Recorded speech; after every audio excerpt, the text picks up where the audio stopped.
Mesdames, Messieurs, soyez les bienvenus. Nous avons un immense plaisir aujourd'hui de recevoir le professeur Firouza Nahavanti. J'espère que je prononce bien. Professeur émérite de l'Université libre de Bruxelles, co-présidente de l'Institut de promotion des formations sur l'islam, membre de l'Académie royale des sciences d'outre-mer, pour présenter son nouvel ouvrage « Les visages de la réislamisation ». Merci infiniment, professeur Nahavanti, d'avoir accepté notre invitation. C'est un honneur pour ma personne et merci infiniment. Malgré votre agenda chargé, vous avez accepté notre invitation. J'aurai l'honneur d'être accompagné par notre cher ami, professeur Farhat Afshahar, membre du Conseil suisse des religions, président de la coordination des organisations islamiques suisses, et notre conseiller chargé des études de lutte et prévention contre la radicalisation, le philosophe, l'essayiste, l'ancien diplomate, Dr Mesri Haddad. Alors, permettez-moi, Madame Nahavanti, parce qu'on a un programme de partenariat avec le CHIOS, la plus ancienne fêtière représentante de la communauté musulmane en Suisse, en Europe. Permettez-moi de donner la parole, mot d'accueil à notre cher ami, professeur Farhat Afshahar. Madame, cher monsieur, c'est avec un grand plaisir que je vous accueille à la conférence en collaboration avec CHIOS. Le sujet d'aujourd'hui, c'est très important pour nous.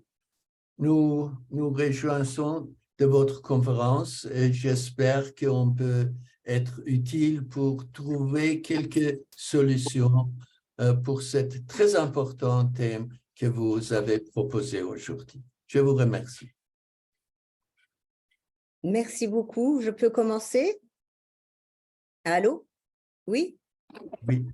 Oui, merci beaucoup. Oui, vous pouvez commencer. C'est à vous maintenant l'arène. Il y aura professeur Mesri Haddad pour la discussion après. Oui. Je vous remercie pour cette présentation et je voudrais aussi surtout remercier tous les organisateurs de cette conférence et en particulier M. Dari qui s'est donné beaucoup de mal pour l'organiser. Et ça me fait très plaisir de pouvoir partager avec vous mon dernier livre, un de mes derniers livres, parce que ce mois-ci, le mois dernier, j'ai eu l'occasion d'avoir deux livres qui sont parus en même temps, un sur les femmes iraniennes et l'autre donc sur le processus de réislamisation. Et c'est toujours évidemment un plaisir de pouvoir partager ça avec un public et j'en suis très honorée de votre invitation. Alors avant de commencer, peut-être je peux vous dire de quelle position je parle parce que je ne suis pas un théologien, je ne suis pas spécialiste des religions non plus, mais je suis sociologue et donc ce qui m'intéresse, c'est de voir comment les différents phénomènes se mettent en place dans les sociétés, d'essayer de voir comment ils évoluent. Et dans ce sens-là, ça fait ça fait plus de 40 ans que je travaille sur l'islamisme et donc la réislamisation, je vous expliquerai bientôt comment j'y suis arrivée pour pouvoir vous présenter d'ailleurs cette conférence de ce soir.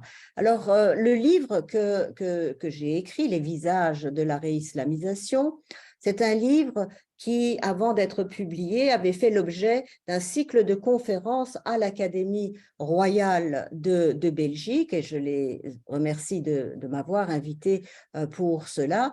Et donc, j'ai présenté cette conférence il y a deux ans à peu près, puis ils m'ont contacté pour en faire un livre et voilà, le livre est né le mois dernier et donc maintenant c'est le moment important pour tout auteur, c'est de partager ces différentes conclusions.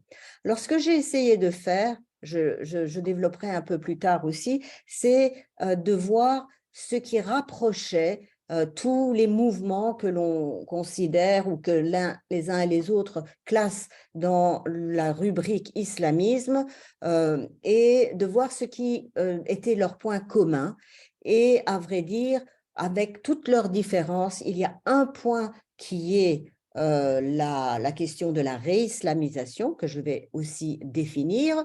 Et je suis arrivée, donc pour ce livre qui n'est pas un livre de 500 pages, parce que le cadre est tout à fait fixe, à choisir de présenter la question de la réislamisation en termes d'offres de réislamisation, c'est-à-dire de voir quelques groupes qui proposent ou imposent la réislamisation, et puis d'essayer de voir également comment la population accueille cette réislamisation et comment il s'ajuste à cette réislamisation. Donc, je fais une analyse en termes d'offres et de demandes.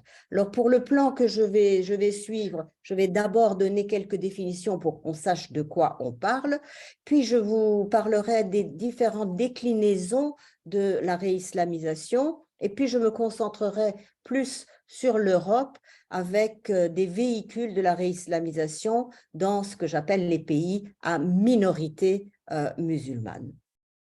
Donc, commençons avec les définitions.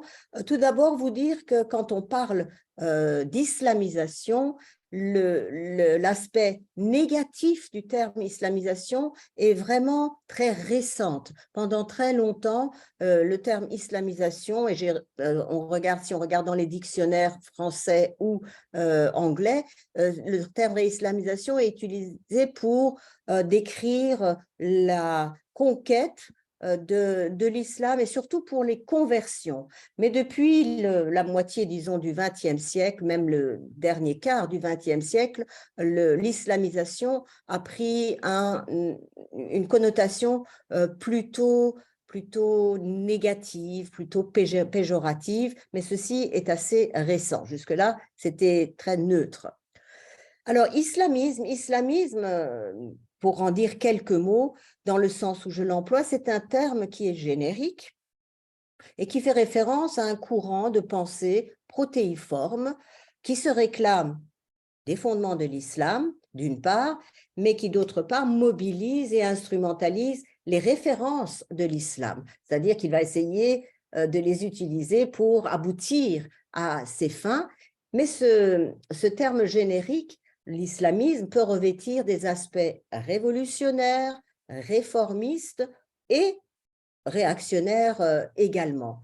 Cela étant dit, l'islamisme est devenu un terme fourre-tout qui fait référence à des mouvements très différents, parfois des mouvements qui sont opposés les uns aux autres, qui se distinguent par leur particularité idéologique, bien évidemment, qui se distinguent par leurs projets, leur mode d'action, leur recours ou non à la violence. Et puis surtout, ce qui est important pour moi, c'est de mettre en évidence les circonstances qui ont donné lieu à leur naissance. Les mouvements islamistes sont nés en général dans des pays musulmans, dans un contexte toujours très particulier. C'est toujours intéressant de voir dans quel contexte.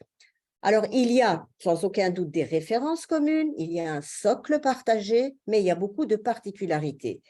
Et ce que j'essaye de mettre en évidence dans ce livre, c'est que tous les mouvements, quels qu'ils soient, prônent la réislamisation.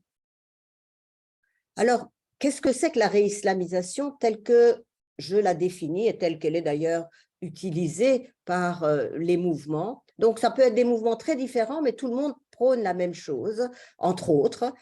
Donc, la réislamisation, c'est un essai d'imposer les normes islamiques.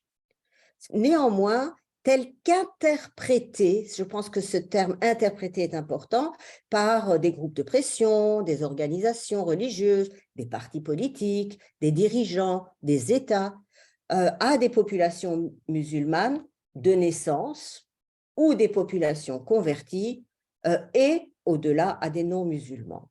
De l'autre côté du spectre, donc ceux qui reçoivent ces normes, eh bien, ils peuvent l'adopter volontairement, ou bien cela peut leur être imposé.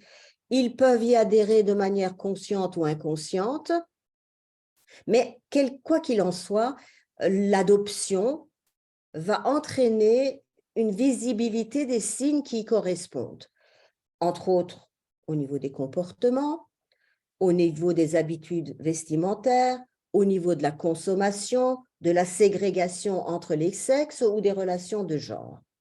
Et puis, pour ajouter encore un élément, la réislamisation et l'adoption de la réislamisation influence la manière dont on se définit et la manière dont on voit le monde, dans la mesure où elle focalise sur l'élaboration d'un nous les musulmans, les bons musulmans, face à eux, les mécréants ou les mauvais musulmans.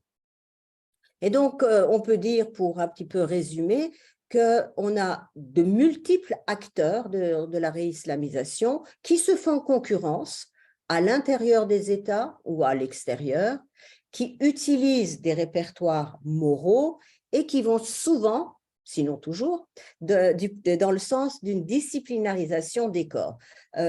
Tous ces mouvements ont une obsession particulière sur la manière dont les corps doivent se présenter, et en particulièrement d'ailleurs les femmes.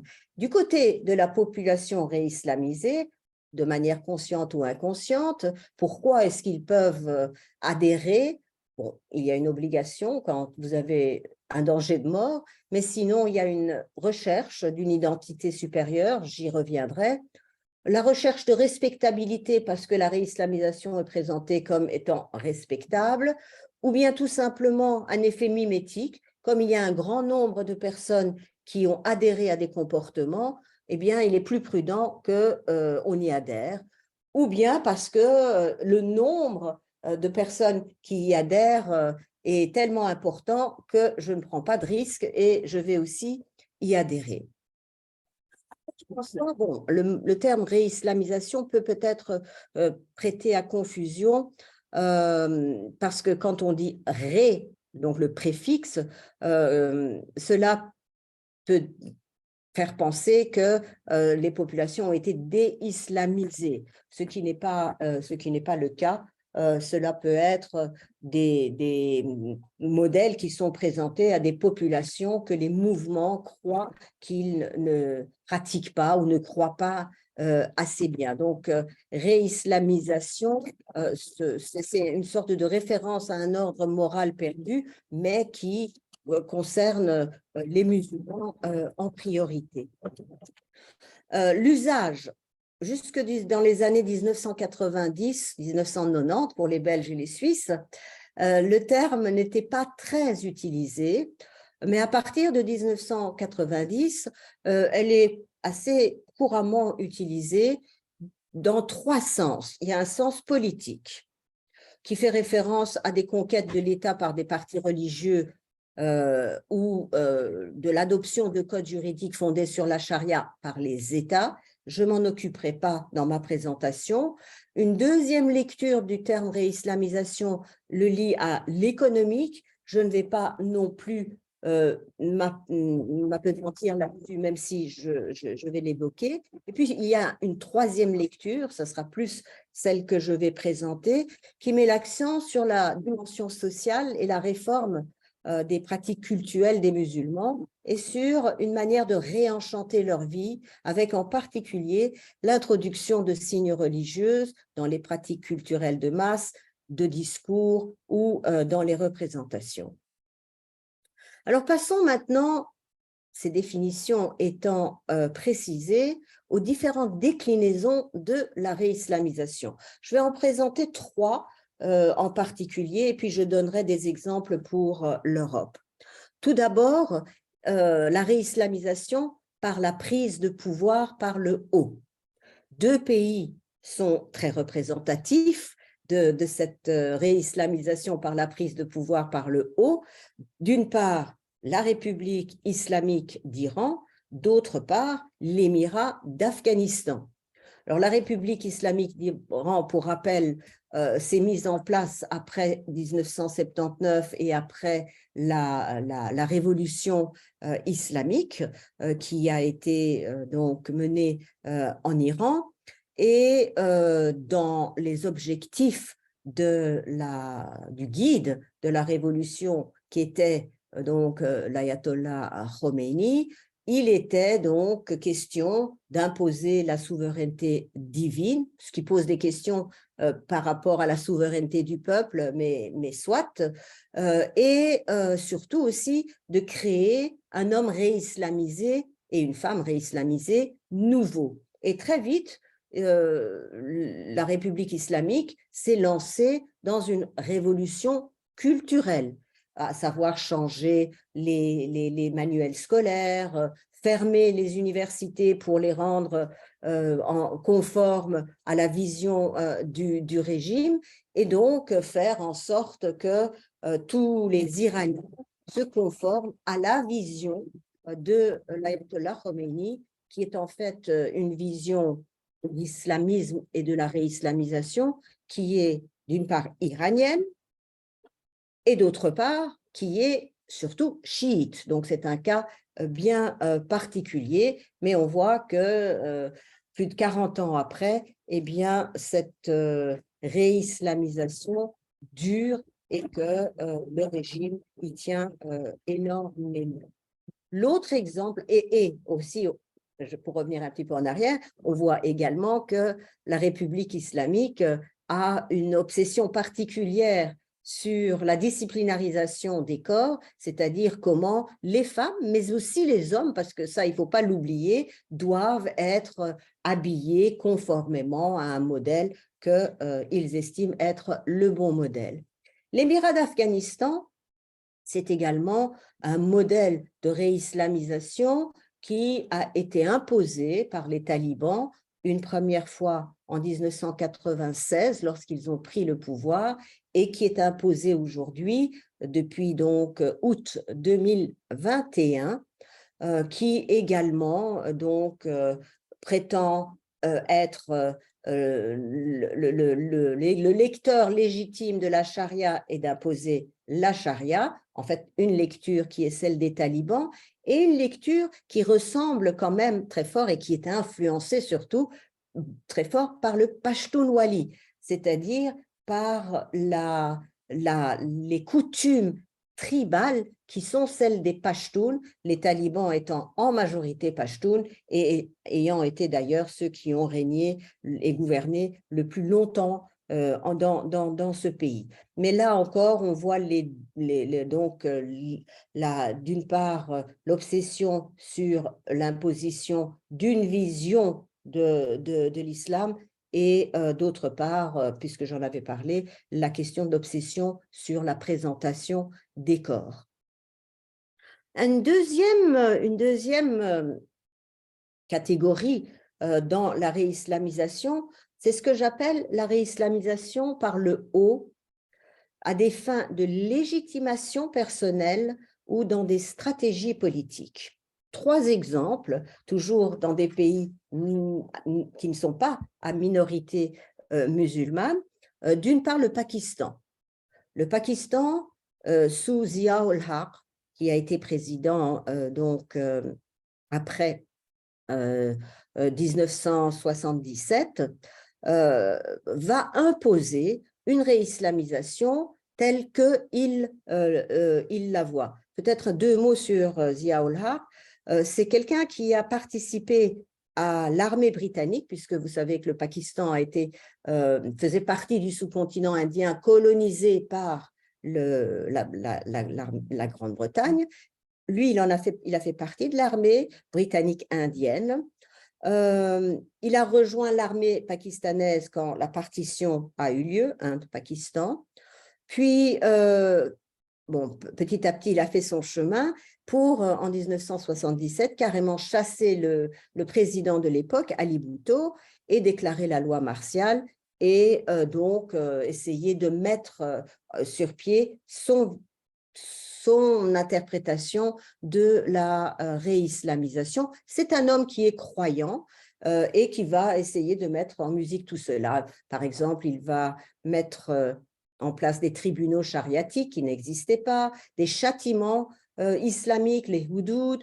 Il va surtout aussi imposer une loi sur le blasphème qui jusqu'aujourd'hui fait beaucoup de dégâts parce que c'est un sujet extrêmement sensible. Mais en fait, on peut dire que Zia-ul Haq a instrumentalisé la réislamisation à des fins personnelles et aussi à des stratégies politiques.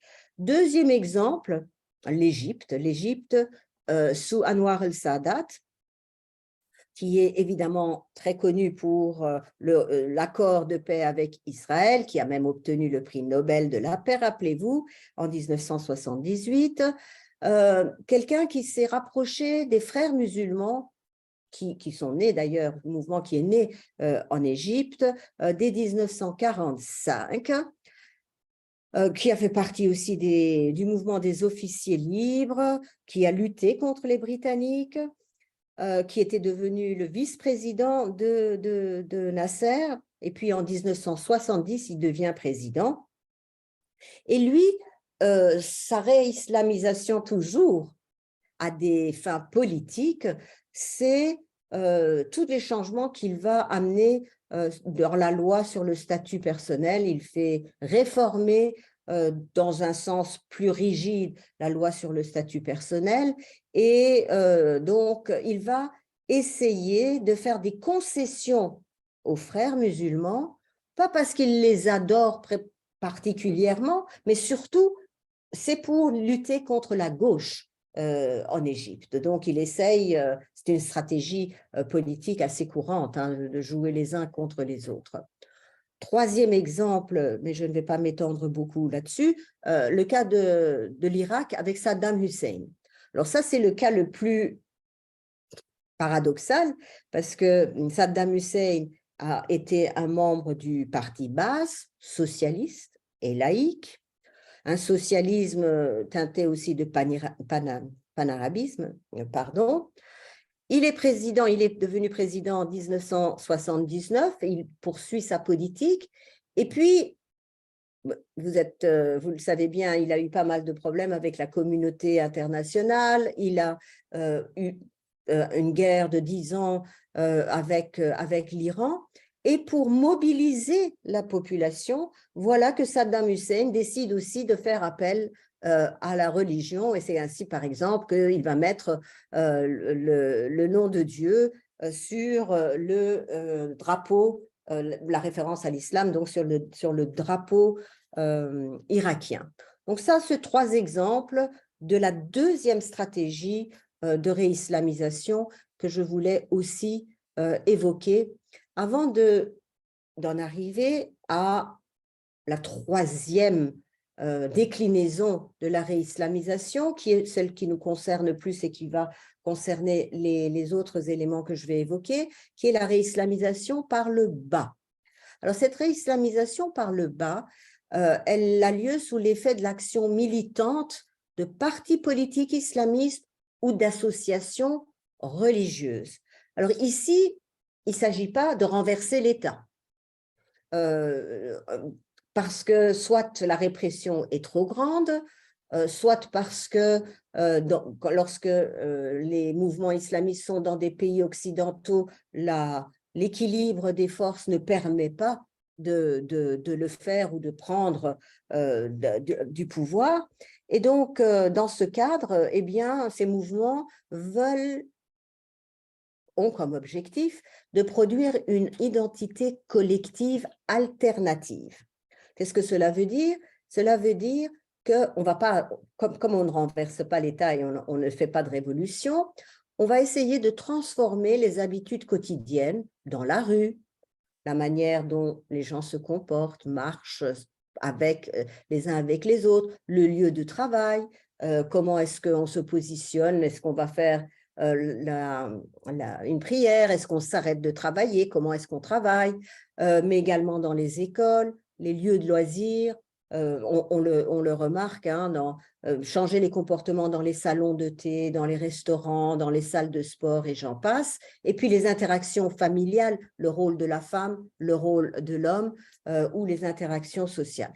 En fait, l'objectif est de réislamiser, de s'imposer sur le champ religieux Et puis, si on est dans un contexte diasporique, d'adapter la pratique religieuse au contexte diasporique.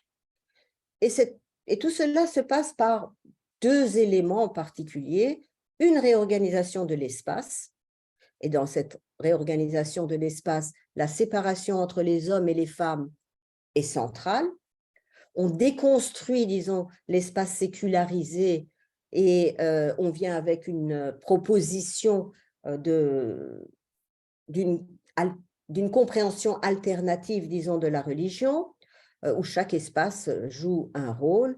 Et ceci est certainement très vrai pour les pays à minorité musulmane. Un exemple, dans l'espace public, certains magasins vont ne vendre plus que des publications de tradition musulmane, alors qu'elles ne faisaient pas cela auparavant, ou des magasins qui vendent que du halal, ou donc ne plus vendre du tout des produits qui seraient considérés comme haram, et ainsi de suite. Et c'est ainsi que donc certains musulmans vont réévaluer leurs pratiques, en particulier de consommation, ne pas manger ceci, manger cela, pas seulement parce qu'ils se conforment aux normes édictées par les mouvements, mais aussi parce que souvent ils peuvent être à la recherche d'une identité et se sentir fiers, pieux, heureux lorsqu'ils achètent un bien se référant à l'islam, dans la mesure où ce bien symbolise l'appartenance à une communauté islamique imaginée. Donc, ce n'est pas toujours une imposition. Autre déclinaison de cette réislamisation par le bas, la population qui commence de manière systématique à inclure dans son vocabulaire, dans le début de ces interactions des Inch'Allah, des Bismillah, etc., pour dire qu'elle appartient à cette communauté. Les radios islamiques se multiplient, il y a de plus en plus de prédicateurs sur la toile. Tout ceci se fait en parallèle avec l'islam officiel dans les pays musulmans. C'est une autre voie qui commence à se mettre en place et qui est souvent d'ailleurs en contradiction avec l'islam officiel tel qu'il se pratique. Après, il y a aussi la réorganisation du temps qui introduit des nouveaux rythmes de vie. On va à la mosquée, combien de fois? On va fréquenter des cafés, comment? Entre hommes, entre femmes, on va prier combien de fois et comment, où, etc. La structuration, la réorganisation du temps donne un rythme à la journée et à la vie en quelque sorte. Et puis, il y a encore, pour terminer avec ces exemples de réislamisation, l'obligation de faire des actions bénéfiques, ce qui est savable, lire le Coran, écouter la radio et la télévision avec des programmes islamiques, exercer la charité, participer à la collecte des fonds, bien sûr, pour les mouvements. Et puis là-dedans, la rhétorique du salut, du paradis et du jugement dernier est largement mobilisée. En fait, on agit ici-bas en pensant à l'au-delà. Et puis, dernier élément, on constate en particulier dans les pays à minorité musulmane, mais dans d'autres pays, et entre autres dans les pays africains, la multiplication des écoles islamiques et des bourses qui sont accordées par des États, en particulier comme l'Arabie saoudite qui a l'argent pour pouvoir accorder ces bourses. Et on aboutit dans les pays qui ne sont pas arabisants à l'apparition d'une élite arabisante. Et ça se fait d'ailleurs par donc des bourses qui amènent les non-saoudiens dans des universités saoudiennes, en particulier d'ailleurs l'université de Médine, dont parfois les étudiants peuvent devenir des fonctionnaires. Pas toujours, mais ils peuvent l'être. Alors, cela étant mis, les trois modèles, les trois déclinaisons, il y en a peut-être d'autres, mais je pense qu'en gros, la réislamisation se décline de ces trois manières. quelques acteurs de la réislamisation dans les pays à minorité musulmane cette fois-ci. Alors, les premiers qui sont connus et qui ont une histoire qui a influencé le monde musulman et puis le monde occidental également, c'est ce qu'on pourrait appeler les nouveaux frères musulmans. Alors, les frères musulmans, c'est connu, c'est une organisation qui a été fondée par Hassan al-Banna et qui donc a vécu de 1906 à 1949 en Égypte et qui avait pour objectif d'une part de lutter contre l'impérialisme britannique et également de réislamiser la société égyptienne. Je ne vais pas parler de Hassan el-Banna, mais il se fait que face à la répression qu'ont subie les frères musulmans en Égypte, beaucoup ont pris le chemin de l'Europe. Et en fait, beaucoup d'étudiants, beaucoup de membres de la classe moyenne intellectuelle sont venus s'installer en Europe autour de 1950-1960. Mais s'installant bien évidemment en Europe, ils ont dû s'adapter à des nouveaux contextes. La Belgique, la France, la Suisse, ce ne sont pas l'Égypte, l'Iran ou d'autres pays musulmans. Ils ont dû s'adapter à un contexte où la démocratie est là et où ils ont la liberté de parole. Et donc, ils ont dû s'adapter à cela. Et d'ailleurs, il y a un slogan qui est « adapter le texte au contexte », c'est le contexte nouveau.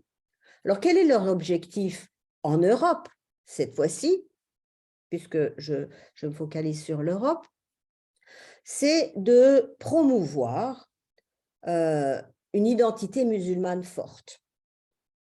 C'est vraiment leur premier objectif. À long terme, peut-être qu'ils ambitionnent de contrôler les rouages de l'État, mais c'est un rêve à long terme s'ils ont ce rêve, disons.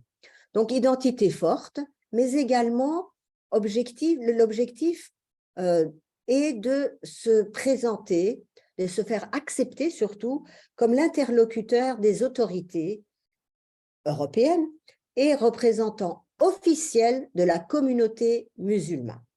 C'est vraiment par cela qu'ils essayent de faire avancer leur programme.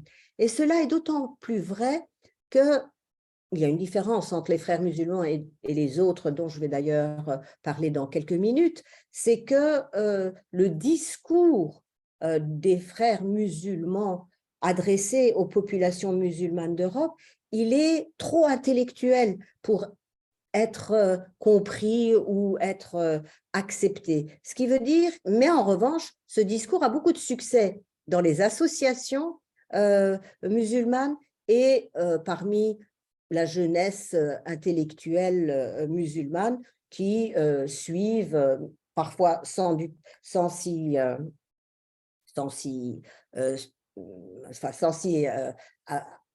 l'accepter, mais qui suivent et qui sont des relais de ce discours des frères musulmans. Une différence entre les frères musulmans et les autres, c'est que leur objectif aussi est de faire participer la population musulmane à la vie du pays dans lequel ils sont, parce que pour eux, c'est une manière aussi de faire changer les choses. Mais donc, j'insiste sur le fait qu'il n'y a pas réellement de base sociale, parce que c'est un discours qui passe, qui n'est pas très bien compris. En revanche, ils essayent d'influencer en entrant par le haut, c'est-à-dire de se faire accepter, par exemple, par l'Union européenne comme les interlocuteurs privilégiés, les représentants les mieux placés de l'Union européenne. Et ça a en fait très, très bien marché également à une période où l'Union européenne cherchait des interlocuteurs dans sa politique d'étendre la diversité ou d'inclure la diversité. Et donc, les frères musulmans, beaucoup plus éduqués intellectuellement, ayant des capacités de partager un discours qui pouvait plaire à l'Union européenne, se sont trouvés comme les interlocuteurs privilégiés de tous les, finalement des autorités dans beaucoup de pays. Alors, il ne faut pas oublier que lorsqu'ils deviennent les interlocuteurs privilégiés, ils ont aussi la possibilité d'avoir accès aux ressources financières, entre autres, et puis d'être ceux qui parlent dans les médias. Ce n'est pas le salafiste de base que la télévision suisse, belge, française va inviter, mais c'est toujours un représentant proche ou un représentant des frères musulmans qui a un discours cohérent, structuré, etc. Mais cela répond aussi, cette politique d'entrée par le haut reflète aussi l'incapacité qu'ils ont eue de créer un parti politique qui puisse avoir assez d'adhérents. Et donc, pour ne pas subir l'échec de l'attraction de la population, eh bien, ils vont jouer sur ce jeu-là. Et puis, ils vont aussi jouer sur la victimisation, intellectualiser la victimisation, et puis accuser aussi tous ceux qui peuvent s'opposer, en particulier d'ailleurs, d'islamophobie. Donc voilà pour les frères musulmans, intellectuels, avec une stratégie particulière, mais voulant représenter la population musulmane avec un changement de discours aussi. Ils vont changer leur fusil d'épaule, ils ne vont plus se présenter comme révolutionnaires, mais ils s'adaptent au contexte, ils parlent de l'Europe comme le territoire de la prédication, Dar al-Harb, et non pas comme Dar al-Dawa, pardon, et pas comme le Dar al-Harb, c'est-à-dire le territoire de la guerre. Donc, ils ont dû s'adapter. Autre groupe qui est très différent cette fois-ci, c'est la Jamiat Tabligh. La Jamiat Tabligh, c'est un groupe qui est né, une organisation qui est née dans le sous-continent indien et qui évidemment est influencée par le contexte particulier du sous-continent indien, comme les frères musulmans étaient influencés par le contexte égyptien. Contexte dans le sous-continent indien, la colonisation, et contexte pour les musulmans, la concurrence des hindous, la concurrence des modernistes, et j'en passe. Et ce mouvement, il est créé par Maulana Mohammad Ilyas, 1894, pardon, qui va créer d'ailleurs, qui s'est inspiré par l'école Deobandi, qui lui-même se réclame de l'approche hanafite de l'islam, et qui est d'ailleurs le mouvement qui a influencé les talibans et qui inspire les talibans aujourd'hui. Leur objectif, c'est de transformer les musulmans en de bons pratiquants. Et comment cela? Eh bien, en les débarrassant de tous les ajouts néfastes. Et il faut comprendre donc les coutumes locales, les influences hindouistes, les influences britanniques et ainsi de suite, se débarrasser des ajouts néfastes, pardon. Et donc, leur objectif, c'est de protéger les musulmans de la contamination des autres cultures, et ceci en respectant le rituel à la lettre.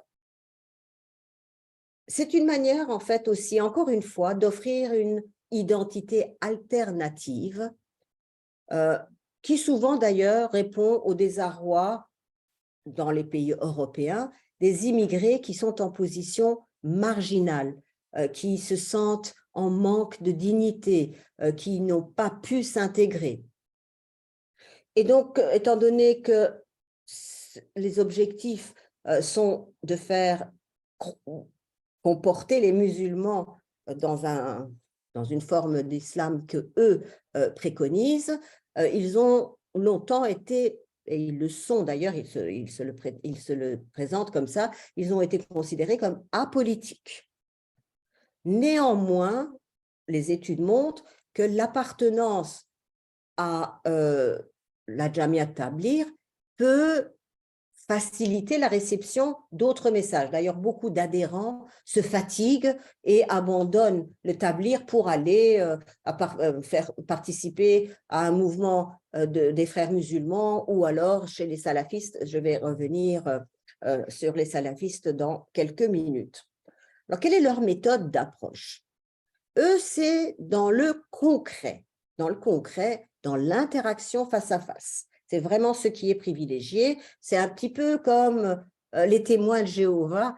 On interpelle les gens et on essaye de les convaincre.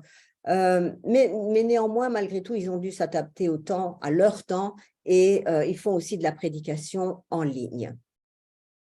Alors, cette interaction face à face, elle se fait à travers l'interpellation de groupes de jeunes qui partent en mission, c'est ce qu'on appelle le Jawla, c'est un prosélytisme particulier qui vise, je l'ai dit tout à l'heure, les couches défavorisées, mais qui ne néglige quand même pas les intellectuels et les professionnels parce qu'ils sont obligés aussi d'avoir des demandes, par exemple, d'ouvrir une mosquée par-ci, par-là, et donc ils ne peuvent pas faire fi du politique. Leur avantage, c'est d'offrir une identité islamique qui résout le problème de la double affiliation, c'est-à-dire appartenir à la culture musulmane et vivre dans un pays qui ne l'est pas en majorité. En fait, l'investissement religieux est présenté comme une planche de salut, une manière de retrouver sa dignité. Et par exemple, ils vont, vous savez, jusqu'à aller interpeller les musulmans dans les hôpitaux ou leur rendre visite dans les prisons et convertir dans cela. Et probablement, c'est pour cela que, dans un premier temps, ils ont été assez bien accueillis par les autorités parce que, finalement, essayer de mettre des délinquants dans le droit chemin, c'est plutôt positif. Ça facilite la tâche des États qui s'en débarrassent sur des groupes qui, pour eux, ne semblent pas dangereux. Et je vais finir ma présentation avec les salafismes.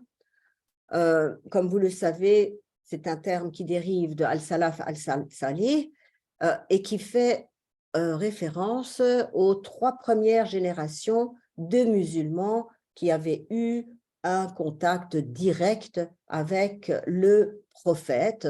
Et donc, c'est d'ailleurs dans ce sens-là qu'il prône de s'en tenir au Coran, à la Sunna.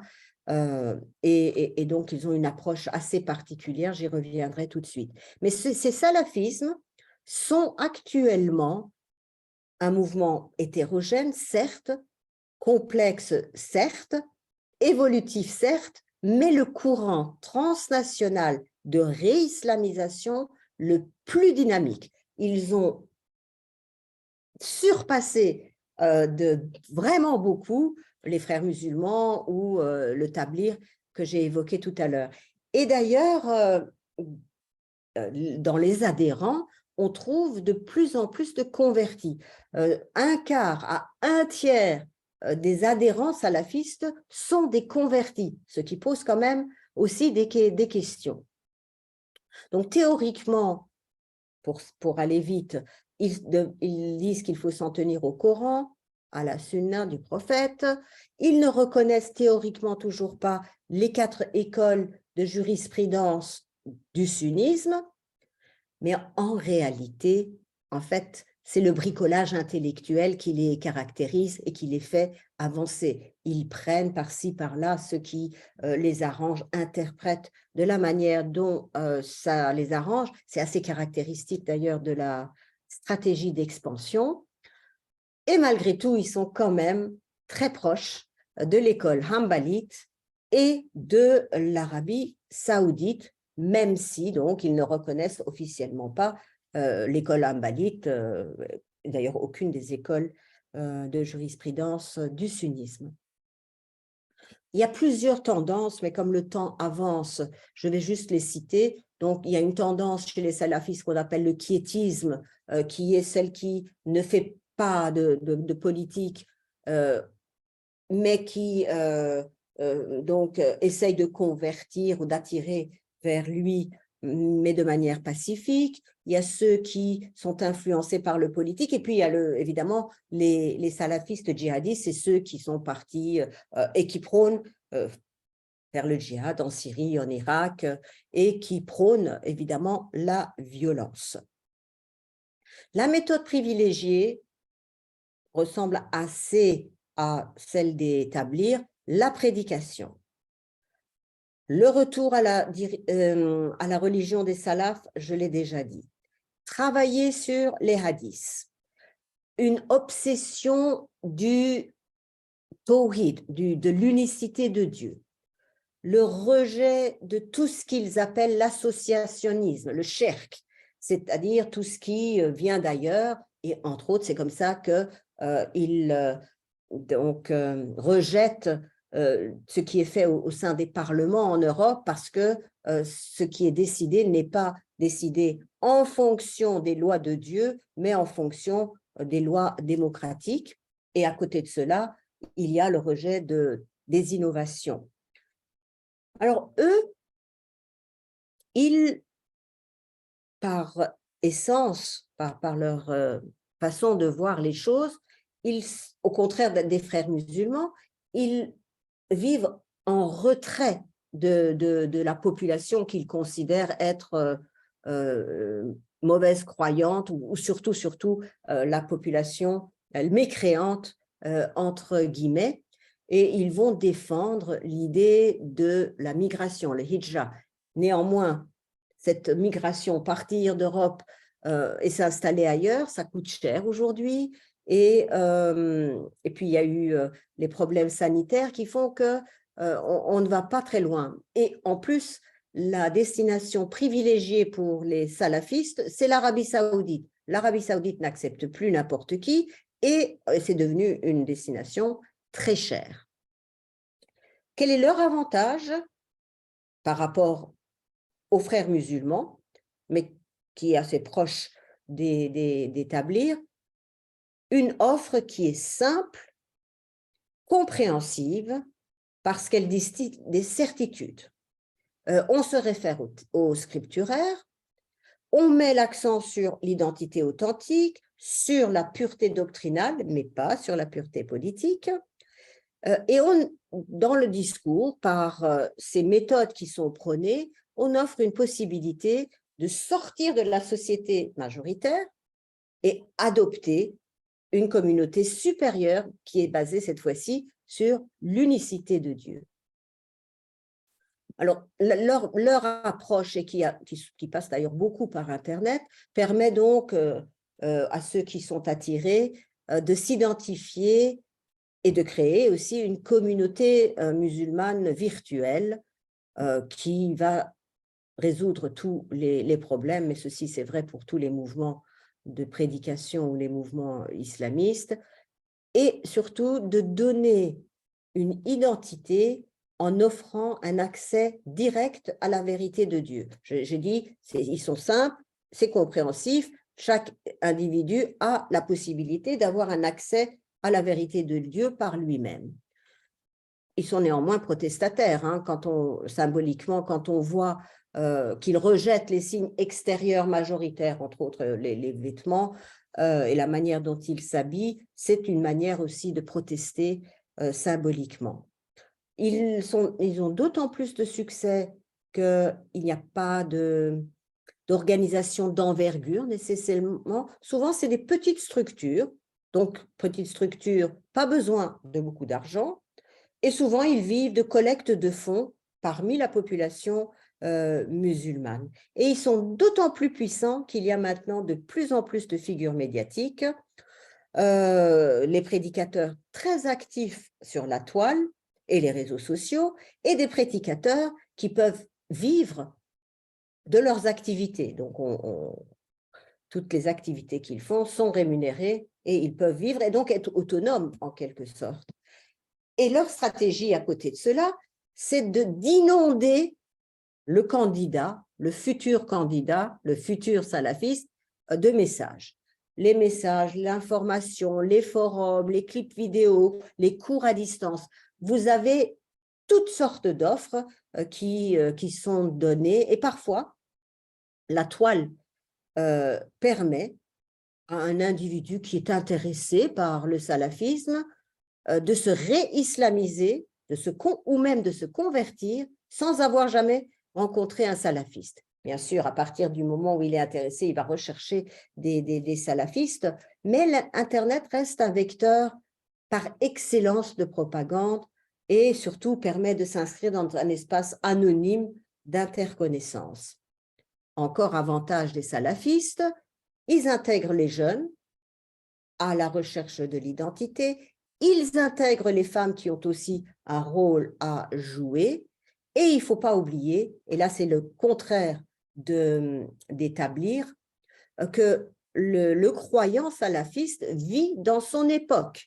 En fait, il accepte une modernité islamisée et il est en phase avec la société de consommation, la consommation n'étant pas interdite, ne faisant pas partie des tares de la société européenne. Et il faut dire aussi que beaucoup de salafistes sont des entrepreneurs extrêmement malins et qu'ils débordent d'idées novatrices. Effectivement, les salafistes ne peuvent pas toujours travailler dans des contextes qui sont des contextes non salafistes, et donc ils se mettent beaucoup à leur compte, et ils vendent un peu de tout, des cahiers dont la spirale permet d'écrire de droite à gauche, ils vendent de l'eau de Zamzam, ils organisent des camps de vacances pour les enfants, ils organisent des retraites spirituelles pour les femmes, pour les hommes. C'est des voyages organisés pour les musulmans qui sont de leur bord et on a vraiment l'embarras du choix avec aussi le fait que tout ce monde, les jeunes, les femmes et les hommes, ont l'impression d'avoir été choisis. Ils ne sont plus des suiveurs, ils ne sont plus marginalisés. Ce sont les autres qui sont les mauvais, qui vivent dans le péché, qui sont des mécréants, et les musulmans non salafistes qui sont des déviants. Donc, eux sont réellement la communauté élue qui est la plus proche de Dieu, et ils ont un succès qui est réel et qui existe aujourd'hui dans les sociétés à minorité musulmane. Cela étant dit, donc quelques mots de conclusion. On peut dire que donc les mouvements que j'ai cités, que j'ai évoqués, sont tous nés dans des contextes de pays musulmans, que tous, comme je l'ai dit, prônent la réislamisation, qu'ils imposent d'une manière ou de l'autre, que bien évidemment les frères musulmans, les salafistes ou les tablighs, ce ne sont pas les mêmes groupes, mais qu'il faut quand même mettre l'accent sur le fait que même si on adhère de manière piétiste, non violente, et qu'on se retire, par exemple, de la société comme le prônent les salafistes, ce n'est pas des positions neutres. ne pas participer à la démocratie, ne pas participer au vote comme le prônent les salafistes, ce n'est pas neutre. Imposer des modèles de femmes ou d'hommes, ce n'est pas neutre. Et que donc, quelque part, en fait, tous les mouvements vont se rejoindre dans leurs conséquences politiques, même si, au départ, ils n'ont pas d'objectif politique. Voilà, je vous remercie. Merci infiniment, professeur Nahavanti, Attention. pour votre représentation scientifique, objective. Je crois que je n'ai pas dépassé. Je n'ai pas dépassé mon temps, je pense. Non, non.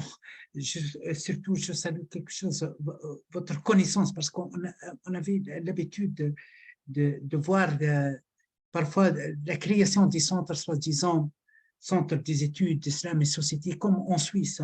On a créé un centre qui n'avait rien, même la connaissance basique de l'islam.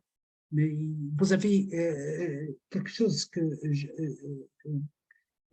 a attiré mon attention, votre diagnostic sur la capacité professionnelle, la capacité politique d'infiltration chez les frères musulmans, de communication aussi avec le pouvoir public, etc. Parce qu'on demande aux musulmans d'agir contre le terrorisme, contre la radicalisation, mais on choisit. Il y a une sorte de complicité de l'Occident aussi. On choisit des interlocuteurs, des représentants, des visages de l'islam politique. Et puis, lorsqu'il y avait, je pense que Dr Mesri Haddad est mieux placé scientifiquement que moi pour discuter avec vous, surtout en fait, si je peux me permettre, les autorités européennes choisissent la facilité. Oui, c'est ça. Oui, c'est pas qu'ils vont nécessairement choisir de manière consciente les frères musulmans sans savoir. Ils choisissent ceux qui sont assez proches d'un point de vue du discours et qui se présentent en tant que tels et qui sont intellectuellement à un niveau supérieur du salafiste de base et du tabiri de base.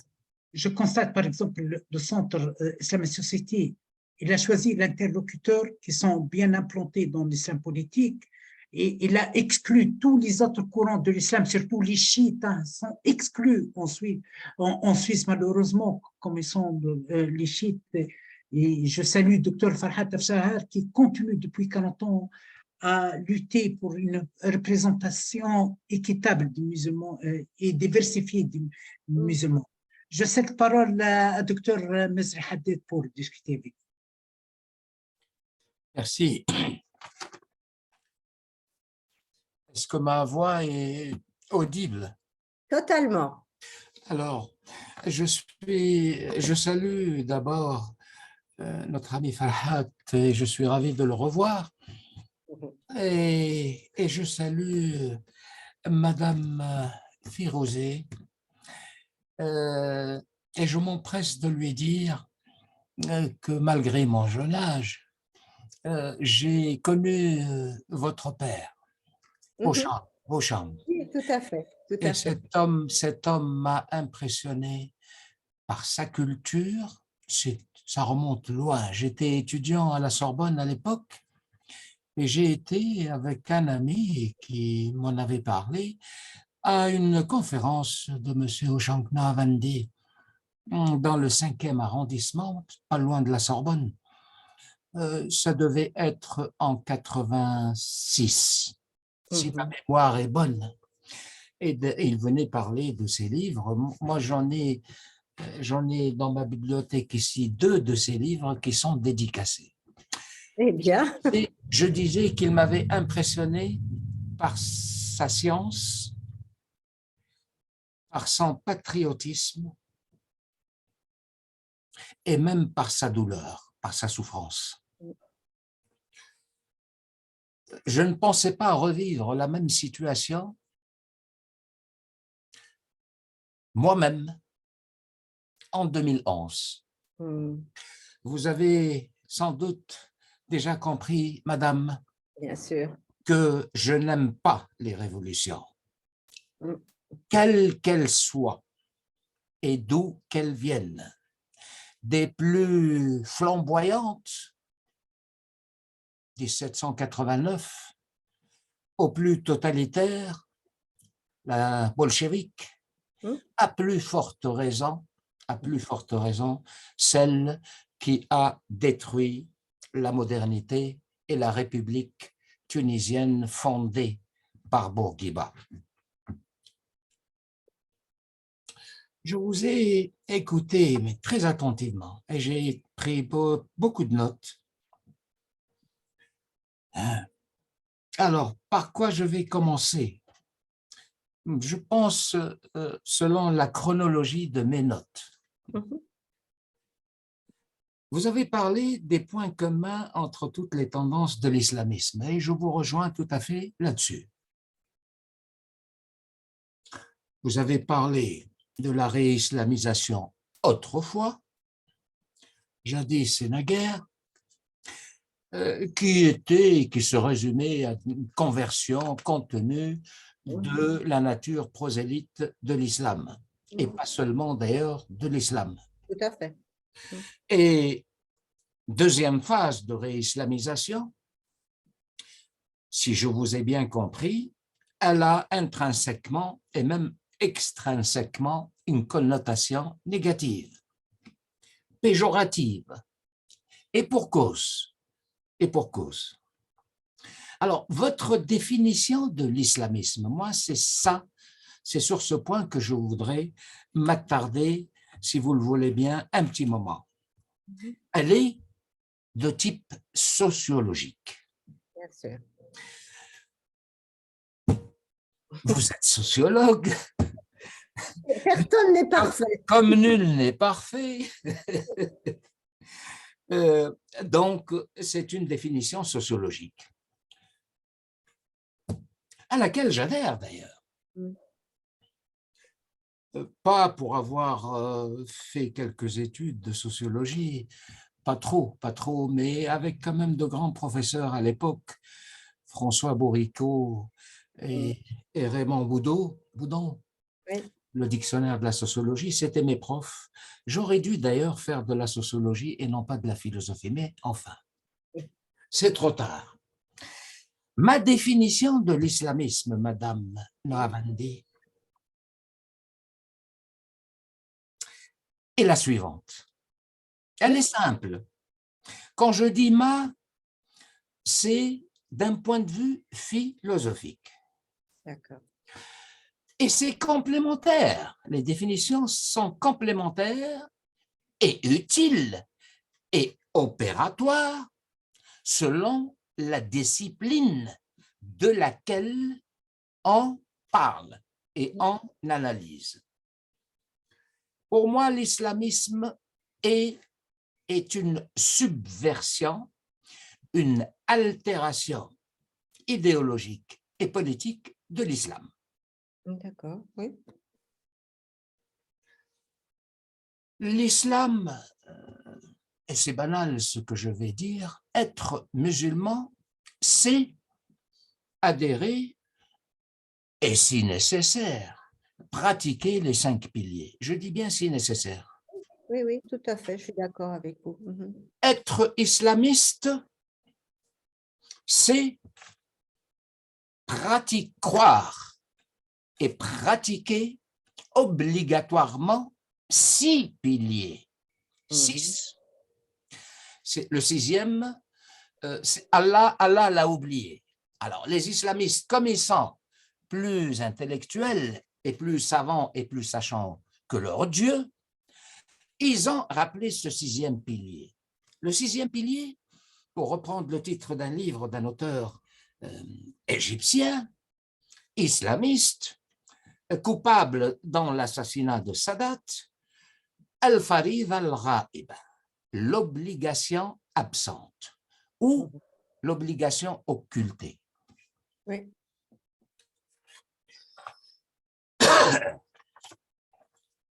Je crois qu'il s'appelait Faraj, ce monsieur qui avait commis ce livre sur al-farid al-ghaib.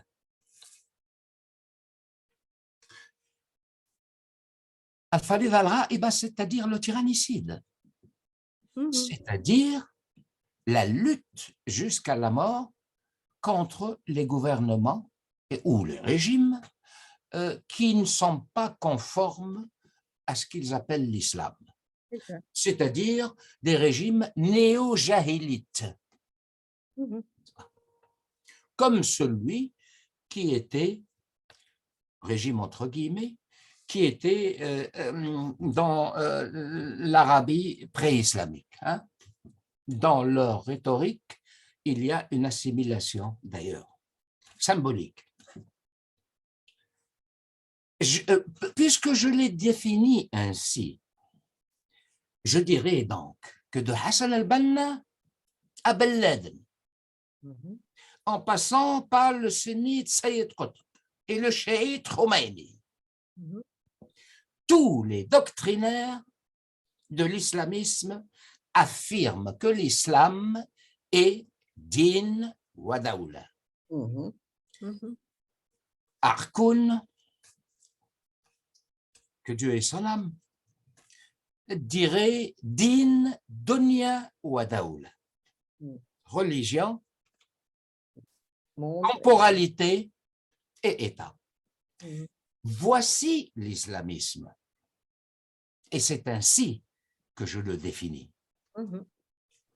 Il est donc porteur d'une utopie mobilisatrice, dans le sens sociologique du terme, théocratique et totalitaire par définition même, selon la définition notamment, mais pas seulement, d'Hannah Arendt. Les doctrinaires de l'islamisme disent qu'ils sont fidèles à la lettre du Coran. Si on cherche, et vous avez fait cet exercice, dans le Coran, un contenu politique, l'une des phrases explicitement politiques, l'une des rares phrases explicitement politiques est la sourate 6, verset 57. Le pouvoir n'appartient qu'à Dieu. La hukma illa lillah. Mawdoudi a construit sa théorie de l'Hakimiyya là-dessus à la suite de l'Mawardi. Tout à fait. Or, et suivez bien mon regard, on trouve exactement la même phrase dans le Nouveau Testament. Romains 13, 1. Il n'est de pouvoir que de Dieu. Pourquoi je le dis? Je le dis parce qu'on a, depuis des années et même des siècles, prétendu, affirmé, réitéré, jusqu'à ce jour, dans les livres dits scientifiques, dans les articles de presse, sur les chaînes de télévision, que contrairement à l'islam, qui est une religion imbriquant le temporel et le spirituel, le christianisme est la religion qui a séparé ces deux instances dès les origines. Pour moi, il s'agit là d'une grande falsification scientifique, pour ne pas dire une immense imposture. Dieu ne se contredit pas. Dieu ne peut pas tantôt envoyer un prophète pour dire une chose, ensuite envoyer un autre pour dire autre chose, si ce n'est le contraire. Si on se fait une idée, évidemment, de Dieu, l'idée d'un croyant, disons, allez. Oui. Donc, tous les prophètes bibliques ont été envoyés avec le même message. Certains, par conjoncture, se sont trouvés rois et prophètes par conjoncture et non pas par mission. D'autres n'ont eu pour mission, toujours par conjoncture, que prosélyte ou prophétique. Je prends l'exemple de Jésus. Et je ne voudrais pas offenser d'ailleurs nos amis chrétiens qui nous écoutent peut-être en ce moment. Quand je parle de Jésus, je parle de l'acteur dans l'histoire. Je ne parle pas du Jésus de la Trinité ou du Jésus du Fils, etc. Je parle de l'acteur qui a ébranlé l'histoire. Et quand je parle de Mohammed, je parle aussi de l'acteur de l'histoire. Jésus est mort à 33 ans. Notre prophète est mort à 72 ans. Je parle du mien. C'est-à-dire qu'il a vécu le double. Tout à fait. D'un point de vue philosophique, ce genre d'interrogations sont légitimes. Si donc Jésus n'a pas été prophète et roi, c'est bien parce qu'il n'en a pas eu la possibilité. Il y avait en face de lui un empire. Et quel empire? Il y avait César, il y avait un gouvernement, il y avait une armée, il y avait des impôts, un État. Le prophète de l'islam avait en face de lui le néant, j'allais dire, d'un point de vue politique. Même pas le début d'une cité dans le sens grec du terme. À Médine, et je le dis pourquoi? Parce que dans la rhétorique islamiste, c'est d'abord, donc ce que j'ai énoncé, ils seraient, eux, les lecteurs fidèles, rigoureux du Coran, premier argument. Deuxième argument, ils veulent réaliser ce que j'ai appelé l'utopie islamique, c'est le titre du livre d'Olivier Roy, je crois, il me semble, le paradigme médinois. On veut reconstruire le monde musulman sur le paradigme médinois. On va m'objecter que dans le Nouveau Testament, il est question aussi de cette phrase clé, c'est la clé de voûte, qui justifie le discours selon lequel le christianisme est la religion de la distinction totale du temporel et du spirituel, à savoir, rendez à César ce qui est à César et à Dieu ce qui est à Dieu. Pour les historiens, et je n'invente rien, pour les théologiens rationalistes, ce n'est pas un paradoxe de le dire, parce que la théologie est une science aussi. Il y a les circonstances de cette phrase. On vient voir Jésus pour lui dire on va te suivre. Nous sommes des fidèles, on croit en toi. Mais en te suivant, ce faisant, devons-nous encore payer les impôts à César? La question était vicieuse. Et Jésus l'a ainsi perçu. C'est pour cette raison qu'il a pris le temps, avant de répondre, de leur dire, de leur demander une pièce de monnaie.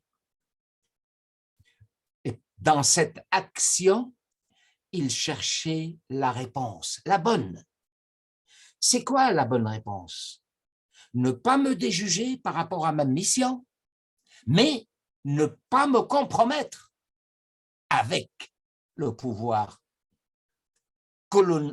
colonialiste romain. Parce que, à la moindre accusation, et tout dépendra de sa réponse, il sera immédiatement exécuté. S'il avait répondu non, s'il avait répondu comme il l'aurait dû répondre d'ailleurs, non, ne payez pas les impôts à César, il aurait été arrêté immédiatement. Il a fallu 2 ans pour l'arrêter dans d'autres circonstances que vous savez. Rendez à César, donc, dans un mouvement de colère, je le précise, rendez à cette colère par rapport à eux, parce qu'il a compris le but de la question, et à Dieu ce qui est à Dieu. Je dis ça pourquoi? Parce que le mal absolu,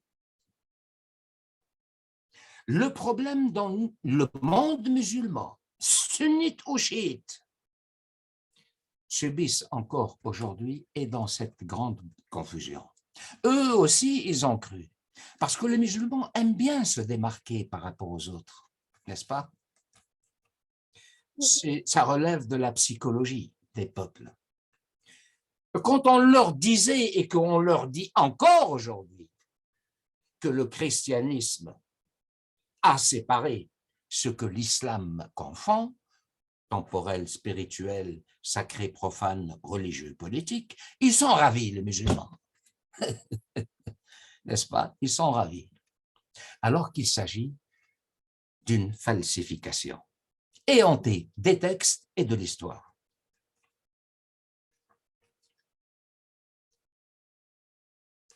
Alors, vous avez fait... Alors, pourquoi je dis ça, justement? C'est pour qu'on se remette à réfléchir avec une méthode comparatiste. Le comparatisme est fondamental. On ne peut plus faire l'économie du comparatisme. Parce que sans le comparatisme, justement, les clivages vont demeurer. Christianisme, islam, judaïsme, bouddhisme, hindouisme. Non, il faut, pas dans une démarche syncrétique, évidemment, mais une démarche comparatiste pour voir où les points de convergence et de divergence entre les religions. Par exemple, sur le point crucial du religieux et du politique, il n'y a pas de différence entre l'islam et le christianisme dans les corpus. Il est évident que le christianisme a subi un processus politique, théologique, philosophique, historique, complètement différent du processus en terre d'islam. C'est une évidence. Mais les résultats sont le produit du processus et non pas des origines. Voyez-vous? Et la question, écoutez, si Jésus avait vécu 62 ans, on ne sait pas. Qu'aurait-il fait? Qu'aurait-il fait? Et inversement, si le prophète Mohammed avait vécu 33 ans, la réponse est toute simple, même si elle est choquante. Il n'y aurait pas eu d'islam. N'est-ce pas? Puisque le prophète a commencé sa mission à l'âge de 40 ans. Alors, ce sont des questions qui sont illégitimes, peut-être en théologie, dans les spiritualités aussi, mais elles sont parfaitement légitimes en philosophie. Je reviens maintenant à l'approche sociologique, qui n'est pas la vôtre. Ce n'est pas seulement à travers votre conférence de ce soir, madame, que je l'ai déduit, mais en lisant quand même un certain nombre de vos écrits. Vous n'avez pas une approche culturaliste. Non. Vous voyez que je vous ai bien compris. comme disait De Gaulle. Moi, ce que je reproche et que j'ai critiqué souvent, l'approche sociologique, c'est précisément parce qu'elle est culturaliste. Et de façon générale, ce type de culturalisme, il accentue cette pseudo-démarcation entre christianisme, islam, civilisation occidentale, civilisation islamique. Je vais les citer, puisqu'ils sont connus. Et je parle de l'orientalisme sociologique tardif, n'est-ce pas? Bruno Etienne, qui a donné 3 disciples qui ne s'entendent pas et qui se disputent tout le temps et qui sont même devenus des ennemis, Gilles Kepel, Olivier Roy et François Burga. Un jour, j'ai déclaré dans un journal, je ne sais plus où, que pour François Burga, l'islamisme d'objet d'étude est devenu un objectif politique. Ce point crucial du temporel et du spirituel dans l'islam et dans le christianisme n'a pas été vu comme étant un reproche, d'autres diraient un complot de l'Occident contre l'Orient. Je fais allusion à Edouard Saïd. Edouard Saïd, dans l'orientalisme, il a pratiquement mis le doigt sur, il a fait une liste exhaustive de tout ce qu'il reprochait au monde occidental. C'est-à-dire l'orientalisme, justement, qui prépare et qui soutient et qui alimente le colonialisme et beaucoup d'autres points. Le seul point qui était essentiel, il ne l'a pas évoqué, c'est-à-dire justement la fausseté, le mensonge selon lequel l'islam est une religion théocratique par naissance et le christianisme une religion laïque par essence.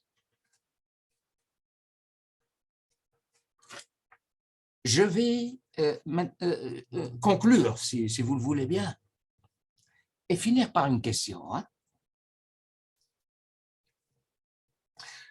Conclure en revenant et en précisant la définition et la différence radicale entre être musulman et être islamiste. Et je pense,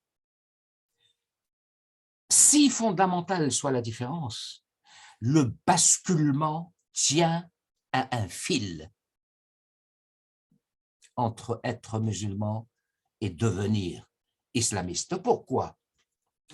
Parce que justement, ils disent tous, y compris un musulman ordinaire, que l'islam doit avoir des implications temporelles. Et s'il n'a pas des implications temporelles, il ne serait pas l'islam des ancêtres, ou l'islam du Coran, ou l'islam du prophète. Partagent tous cette opinion. L'islam est une religion. C'est la mienne. L'islamisme est une religion séculière dans le sens de Raymond Aron. Religion séculière pour Raymond Aron, c'est-à-dire le national-socialisme et le communisme. Pour moi, l'islamisme est une religion séculière. Ma question, vous avez fait une allusion importante sur l'ici-bas et l'au-delà. Et c'est par ça que je voudrais justement finir et en posant une question. ici-bas, vous avez parlé de l'ici-bas et de l'au-delà dans la rhétorique islamiste, hein, c'est-à-dire la question de la mort, la culpabilisation, la frayeur, la peur de la mort, n'est-ce pas, dans le discours et dans la rhétorique islamiste. Il se trouve, Madame Naqshbandi, que ici-bas, au-delà, Hayat Dunya ou Al-Akhira, il se trouve que c'est un couple axiomatique coranique. Je les ai comptés autrefois, les occurrences dans le Coran, mais je ne peux pas retrouver maintenant le nombre. Je crois qu'il y a eu dans le Coran près de 400 occurrences. Dunya, Akhira, Dunya, Akhira. Mais ce qui est révélateur, symptomatique, c'est que chaque fois qu'il a été de ce couple dans le Coran, il y a dans le verbe coranique un net discrédit jeté sur Dunya et une valorisation hyperbolique de Al-Akhira. Pourquoi je dis ça? Je le dis parce que c'est mon argument pour détruire l'imposture islamiste de façon philosophique, théologique et même coranique. Que disent les islamistes? Nous voulons réaliser ici la cité idéale. Pas celle de Farabi, mais la leur. Bien sûr. Accordons-leur la bonne foi. Disons qu'ils sont vertueux.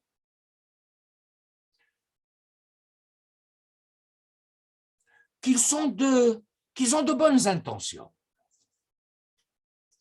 Disons qu'ils sont parfaits, les acteurs ou les doctrinaires islamistes. Mais si on prend cette perfection d'une part et qu'on l'ajoute au projet, qui est non seulement pur, mais parfait lui aussi, puisqu'il s'agit du Coran, n'est-ce pas?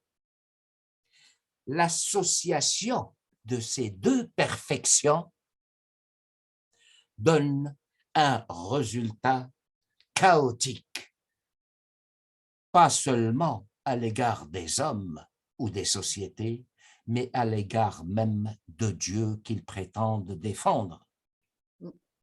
Parce qu'ils ont, par là, court-circuité le projet divin. La cité parfaite, dans le schéma coranique, c'est après la mort et même après le dernier jugement.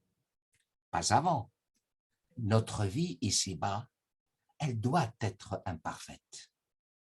Or, vouloir en faire une cité parfaite, c'est s'attaquer directement au projet divin. C'est à cette conclusion que je voulais en venir. Maintenant, je reviens à la sociologie et je vous pose une question que Abdeljelil d'ailleurs a quasiment énoncée. Qu'est-ce qui fait que le monde occidental en général,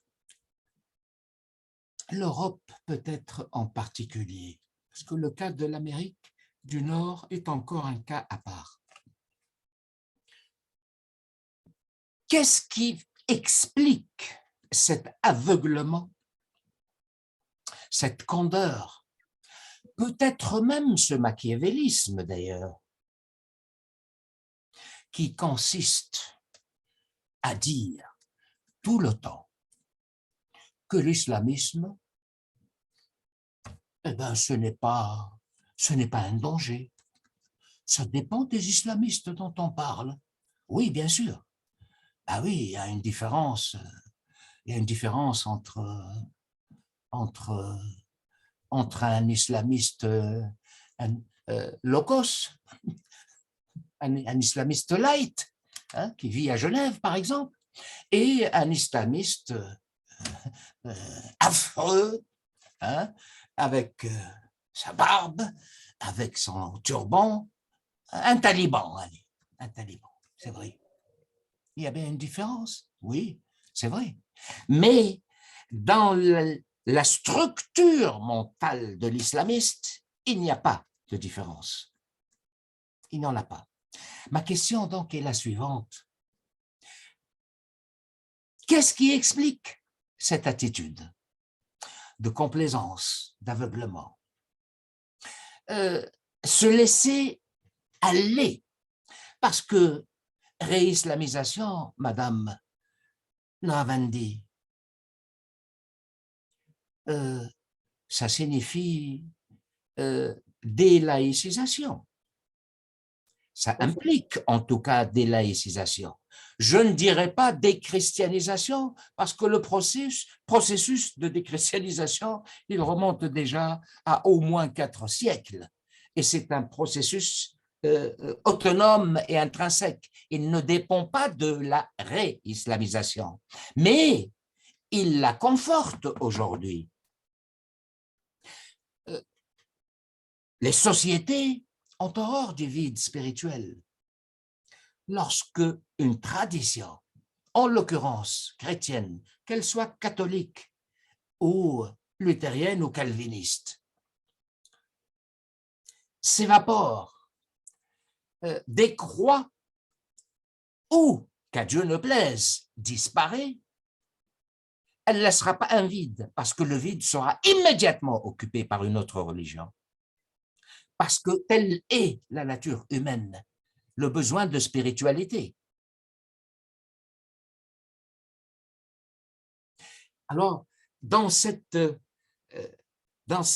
situation de la civilisation occidentale, comment pensez-vous amener les décideurs, pas seulement les politiques d'ailleurs qui gouvernent, mais les représentants des sociétés, les intellectuels, les journalistes qui assument une immense responsabilité, encore plus grande, je crois, que les politiques, parce qu'ils sont vecteurs de ce genre de stéréotypes dont on parle. Alors, voilà, j'ai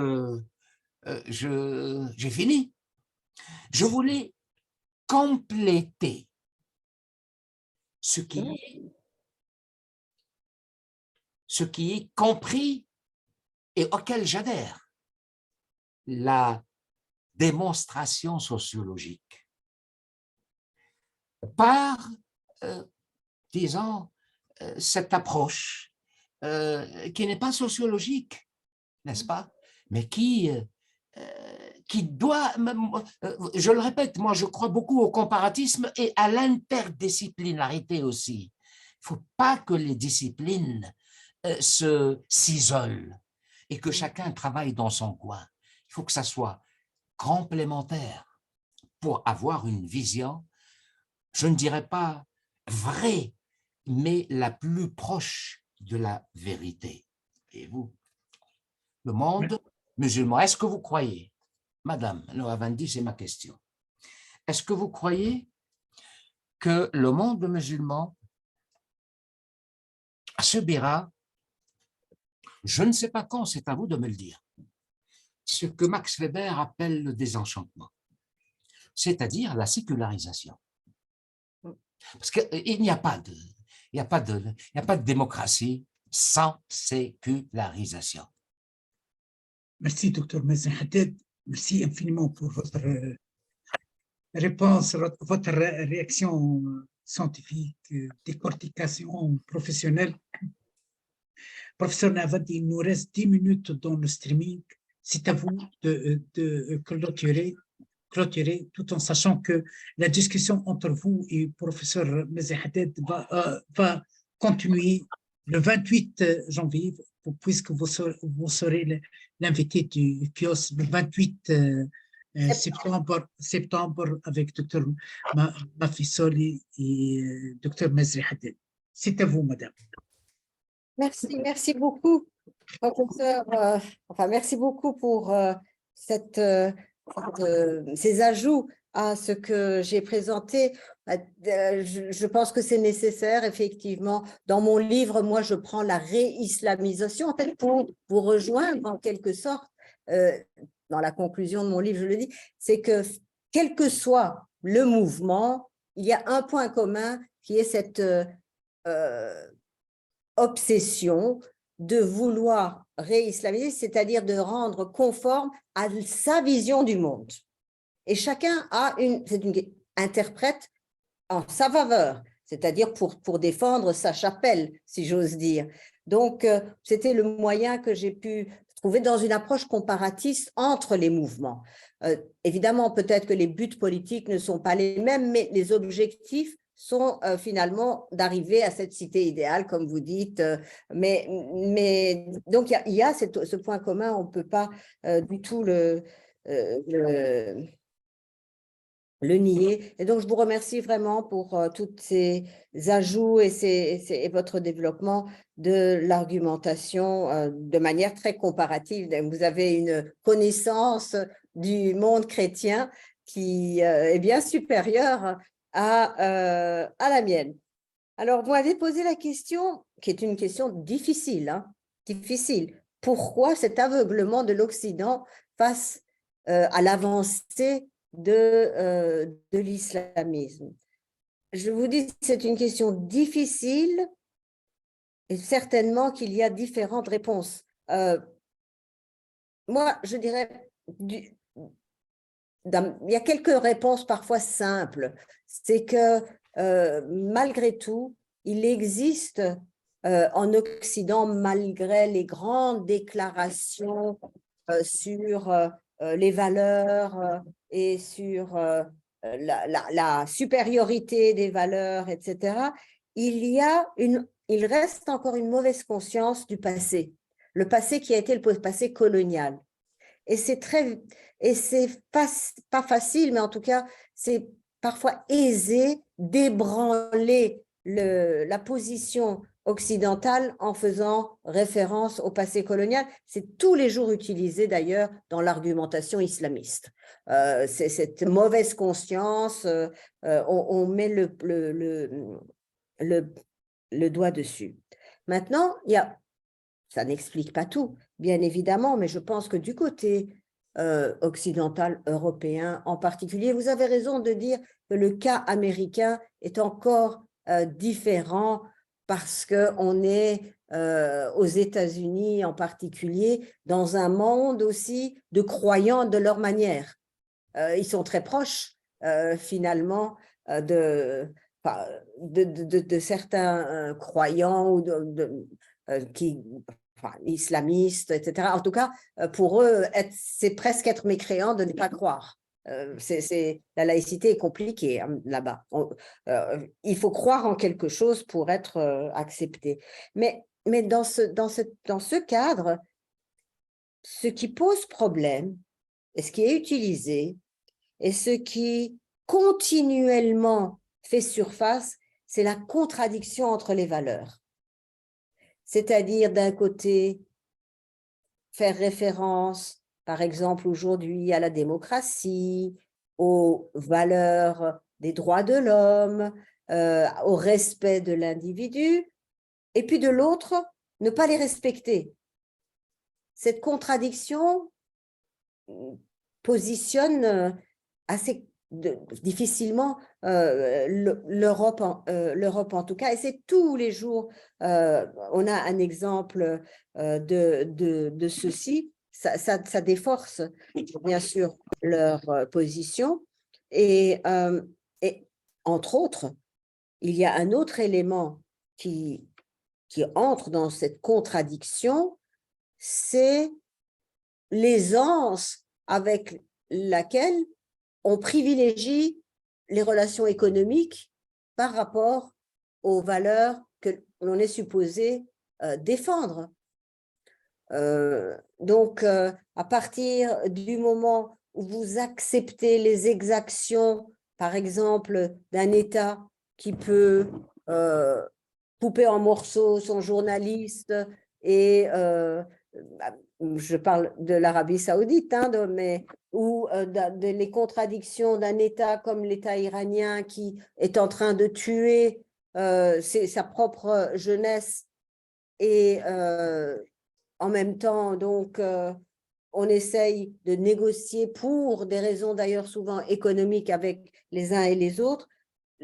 La position est faible. J'avoue que je n'ai pas… Ou le Qatar, madame, permettez-moi, le Qatar, hein, Le Qatar, oui, a implanté le terrorisme partout, financer le terrorisme partout et en même temps recevoir le Coupe du Monde avec le tapis rouge du président comme Macron et tout. Hein.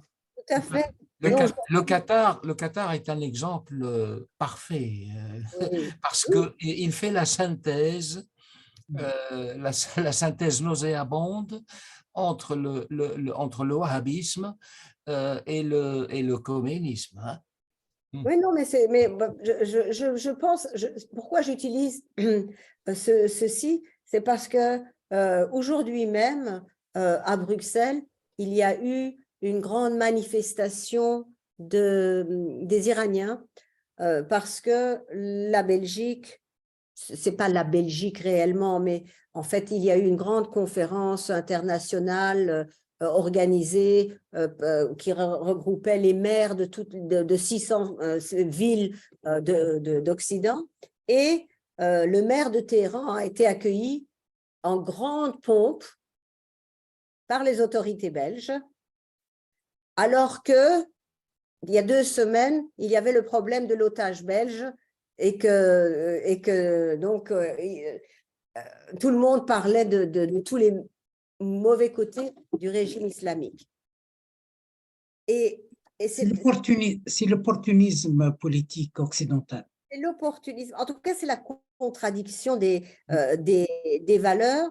Et puis après, non, mais il y a, je pense, autre chose aussi qui fait que, si vous parlez d'aveuglement, c'est que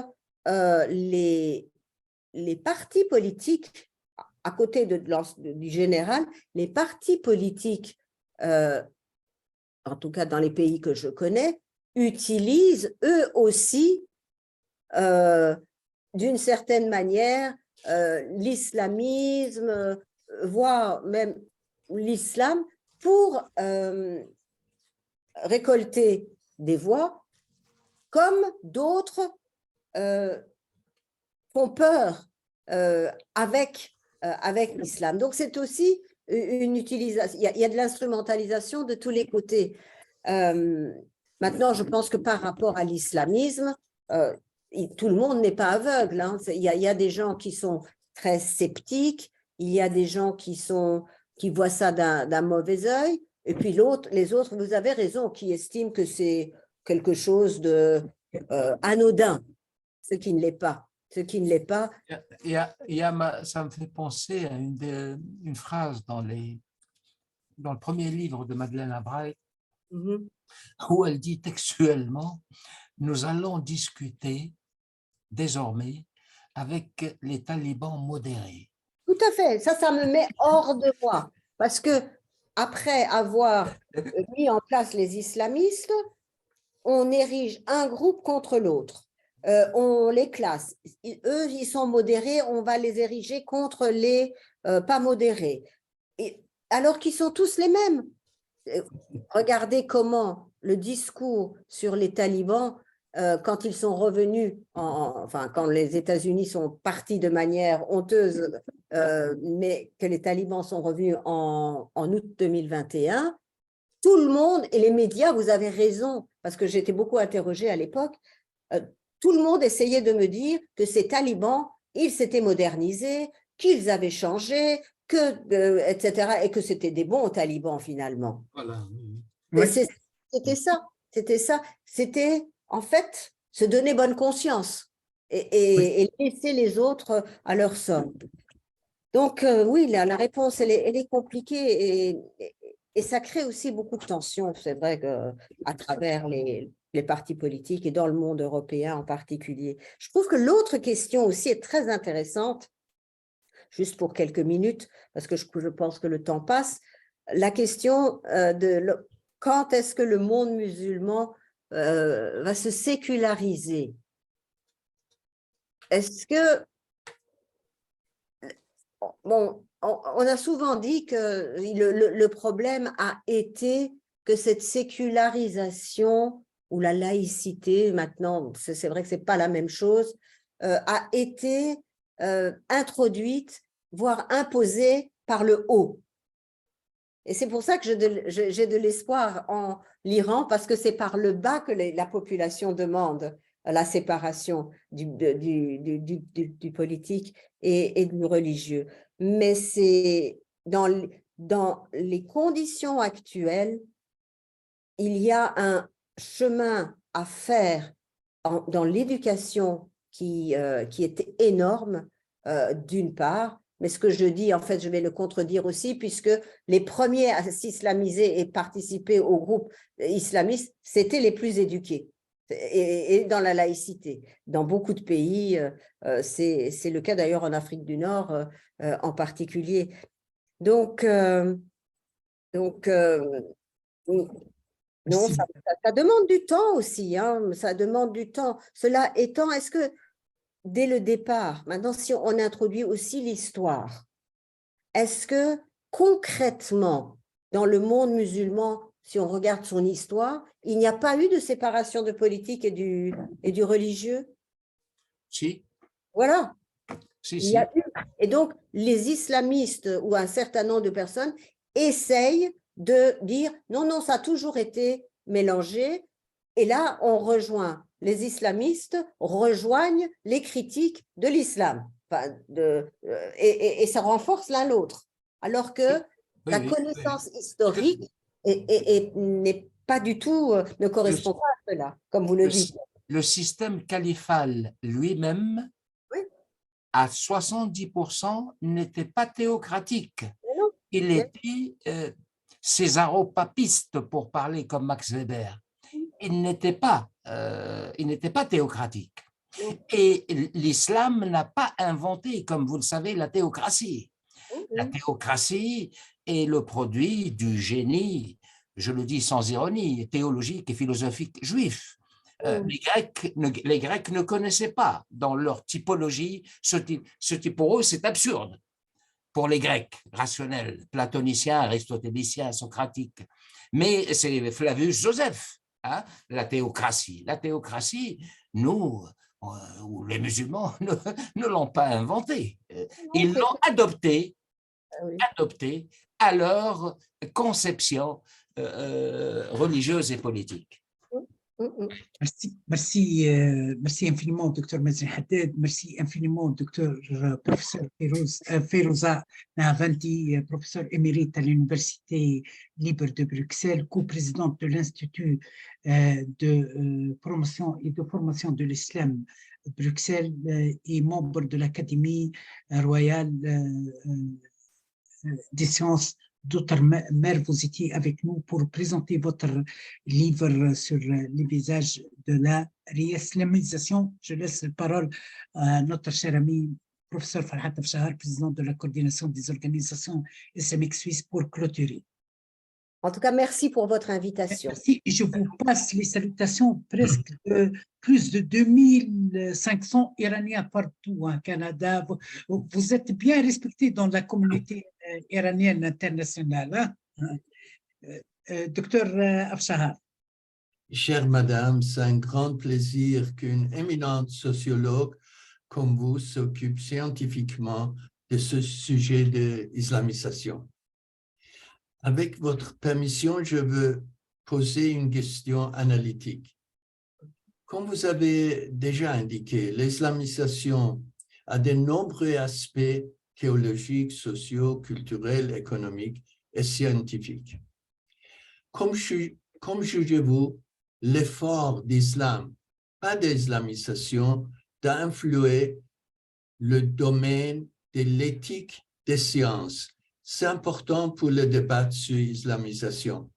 Dans le monde moderne, industrialisé, avec des millions de personnes atomisées, il y a une vide d'orientation existentielle. C'est la base de la mobilisation de l'islamisation. Parce que la science moderne ne crée pas une morale particulière, mais des méthodes empiriques spécifiques qui ont beaucoup de succès. Nous perdons aujourd'hui lentement le contrôle sur la science. Pensez-vous à l'intelligence artificielle, aux nanosciences, au contrôle de la communication privée ou aux armes intellectuelles, réflexives et autonomes. Croyez-vous, existe une possibilité de réconcilier la science et l'éthique, comme l'islam le propose, ou croyez-vous que c'est seulement une idéologie? Je ne sais pas si il y a moyen de différencier de rapprocher l'islam et la vague qui est en train de nous envahir de toute ces changements technologiques. Est-ce que cela pourrait favoriser ou arrêter? Je ne crois pas. Je crois que c'est inexorable. Ce n'est pas par la religion, à moins de se fermer sur soi-même. La religion ne va pas pouvoir faire rempart par rapport à cette vague. Mais cela étant, bon, je ne suis pas non plus spécialiste de l'histoire des sciences et de sciences et islam, mais il me semble que quelle que soit la religion, à part quelques groupuscules qui pourraient être fermés totalement, c'est impossible de fermer totalement les portes. On ne pourra pas faire l'économie de cette avancée. Maintenant, il est vrai que toute religion, mais ce n'est peut-être même pas nécessaire que ce soit lié à une religion, on peut introduire une certaine éthique dans ce qui est en train de se passer. Je ne crois pas que ce soit lié à une religion en particulier, mais c'est nécessaire qu'on y réfléchisse et que tout le monde puisse y réfléchir en même temps. Mais les musulmans sont, là je ne veux pas stigmatiser, mais sont tellement empêtrés dans certains problèmes islamiques et politiques, etc., qu'on se demande s'ils veulent se rapprocher de cette réflexion. Si vous permettez, Cheikh Abdeljelil, juste un mot. Notre ami Farhad… Oui, docteur Mesri Haddad, notre ami Farhad a eu raison de poser cette question et dans ces termes. Tout à fait. Il n'a pas dit concilier la religion et la science. Il a dit la religion et l'éthique.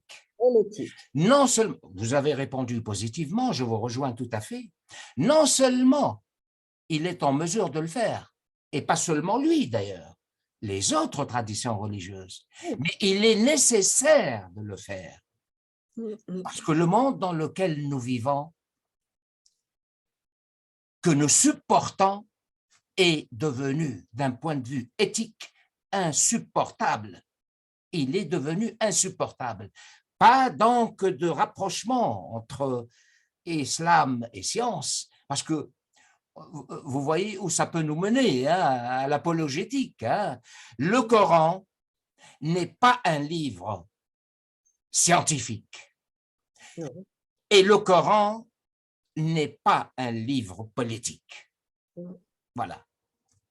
Merci infiniment, docteur Mesri Haddad, professeur Nahavanti, professeur Afshahar, je vous remercie et à la prochaine rencontre, vous allez recevoir le lien de diffusion sur YouTube, sur nos pages et les réseaux sociaux. Merci infiniment et à la prochaine rencontre. Merci En infiniment. tout cas, merci à vous. Merci pour vos réflexions et vos questions qui font évidemment avancer également ma réflexion. Mais c'est grâce à vous, madame. Bonne soirée. Personnellement, C'est j'étais ici, c'est la maïeutique, la maïeutique. j'étais ici pour apprendre. Personnellement, merci infiniment. J'ai appris beaucoup de choses. Et à la prochaine rencontre, tout en sachant que nous recevrons le professeur Nahavanti, le docteur Mazen Hadid, dans le cadre du KIOS le 28 septembre, le 28 septembre. Surtout que vous avez une grande communauté iranienne, une grande communauté iranienne en Suisse qui vous salue aussi à travers le streaming. Vous êtes bien connu, ainsi que votre père merci Monsieur Mazen Hadid qui a fait mémoire à ce grand mission. Merci beaucoup et à la prochaine rencontre. Au revoir. Au revoir.